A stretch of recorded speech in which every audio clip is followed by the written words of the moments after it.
Bonjour à tous, bonsoir. Là c'est le soir, on est le 8, on est le 8 avril et il est 20h38. Du coup, je regarde des vidéos sur YouTube. Euh, alors, je vais regarder. Je vais commencer par cette vidéo là. Pierre-Jean Chalençon.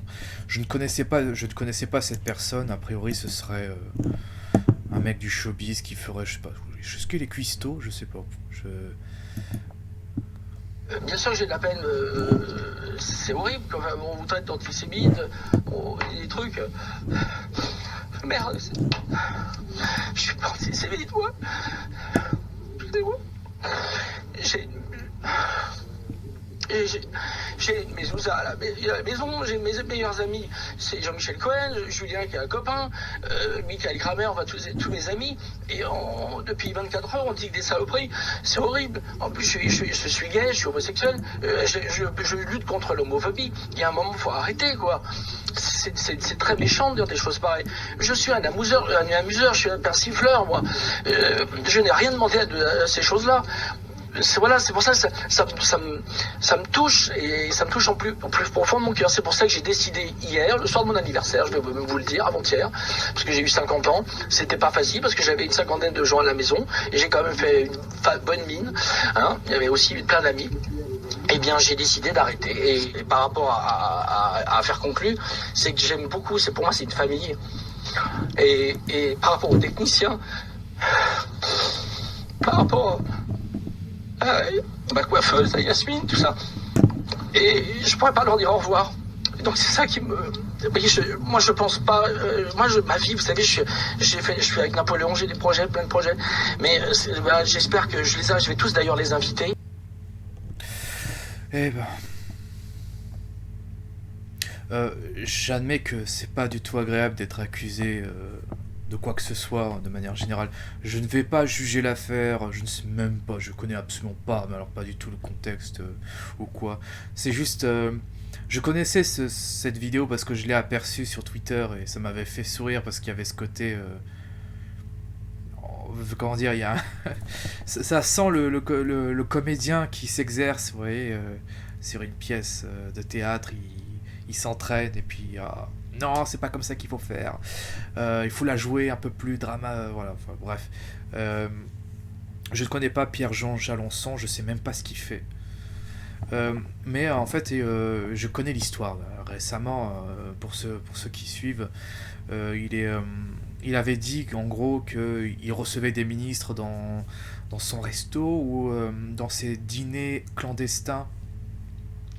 Il y avait des personnalités publiques, voilà, il recevait des ministres. Et ça, c'est juste le fait d'avoir dit ça que ça a créé ça a créé un scandale et du coup, il s'est rétracté en disant que c'était une blague. Du coup, les gens, ils ont été, ah, comment ça, attends, est-ce que il a pas dit ça en ayant un canon de flingue sur la tempe et du coup, il a dû se rétracter en disant non, c'était une blague, ne croyez pas à ce que je dis, il n'y a pas eu de ministre dans les... Bref, vous voyez, en fait, du coup on sait plus qui croire. Personnellement, je pense que quand il avait dit qu'il y avait des ministres, je pense pas qu'il plaisantait, c'est juste qu'il s'est rendu compte qu'il a créé... que ça a provoqué un séisme, quoi. Ils s'est pas du tout rendu compte de l'ampleur de ce qu'il a dit, et du coup il se rétracte et... Sauf que c'est trop tard. Il a subi une perquisition d'après ce que j'ai vu. Et donc... alors c'est un bonapartiste. Alors il faut savoir une chose, c'est que... il y a 10 ans, j'étais un bonapartiste aussi. Je le suis moins parce que je le suis plus vraiment. À l'époque, je partageais un peu la philosophie... enfin, je rêvais d'un nouvel empire français. Et mais je me suis rendu compte que je n'admirais pas Napoléon. Je suis juste fasciné par Napoléon. Du coup, ça ne fait pas de moi un bonapartiste. Mais c'est vrai que je suis très fasciné par son histoire, parce qu'il a un simple Corse qui avait du mal à parler le français, qui écorche, je crois même qu'il était dyslexique, enfin je sais pas, je me rappelle plus déjà je crois que c'est dyslexique, ouais, c'est ça. Et en fait, euh, il devient général à 26 ans, puis on prend des Français, enfin, il a fait des batailles de dingue, donc ouais, pour moi, bah, Napoléon, c'est un personnage historique très fascinant, plus fascinant qu'admirable. Donc voilà, mais lui, c'est un bonapartiste.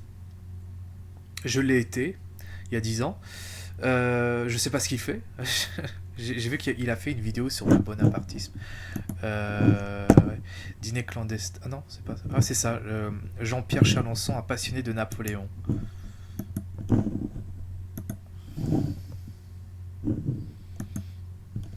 Vous avez envie de le voir, vous irez le voir. Bon, j'ai vu que c'est bon. Maintenant, je sais que c'est un vrai bonapartiste, comme je l'ai été, donc comme je l'ai dit il y a 10 ans. Et aujourd'hui, je sais pas trop ce qu'il fait. Je crois que c'est un mec du showbiz. Justement, il doit vendre ses reliques incroyables pour se faire, pour avoir, je sais pas. Et donc du coup, en fait, ce qui se passe actuellement, c'est que euh,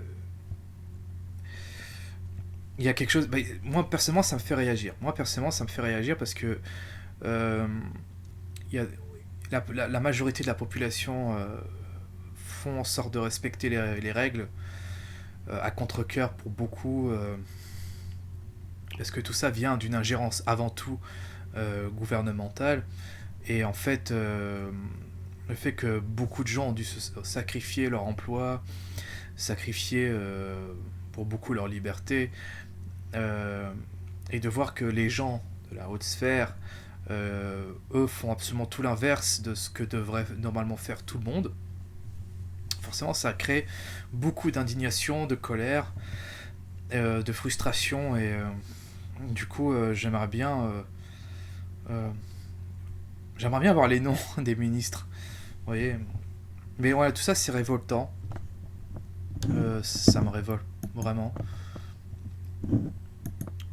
C'est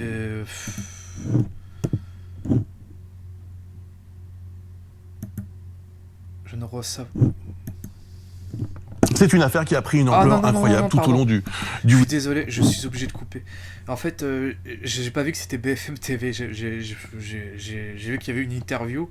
Je voulais l'écouter un peu, mais j'ai même pas fait attention que c'était BFM. Je bannis en fait, je bannis toutes les chaînes YouTube issues de chaînes d'information continue. Euh, co- et BFM TV, c'est quasiment le premier truc sur la liste, quoi.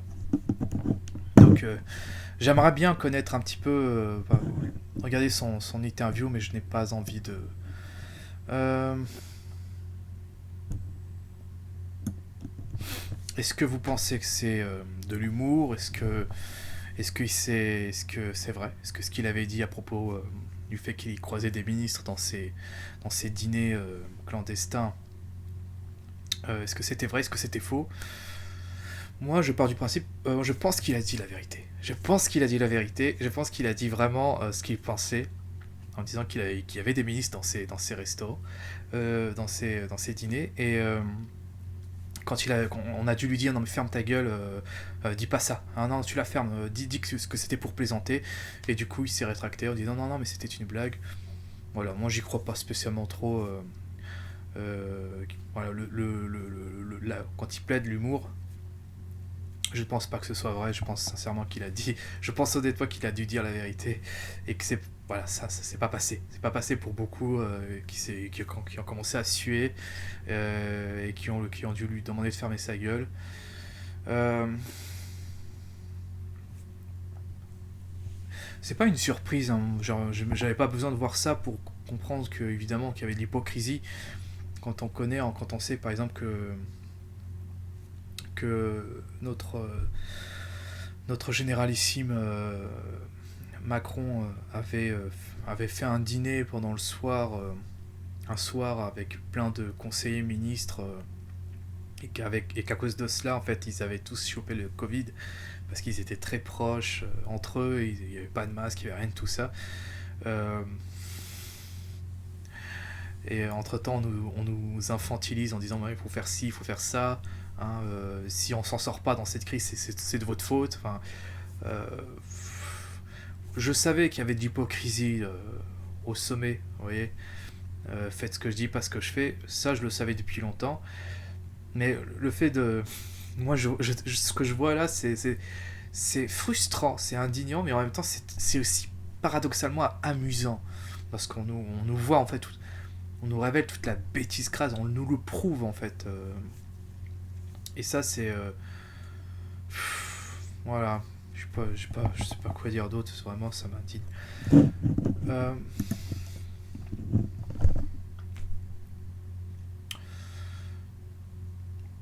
bon, bah, je vais vous laisser. Euh, je vais regarder... Non, en fait, je vais regarder d'autres vidéos. Voilà. Enfin, pas sur cette vidéo. Cette vidéo se termine, mais je vais voir d'autres vidéos. Parce que là, je n'ai pas vu de... Enfin, je n'ai pas vu de vidéo en entier. Je voulais simplement parler de ça. Voilà. Salut.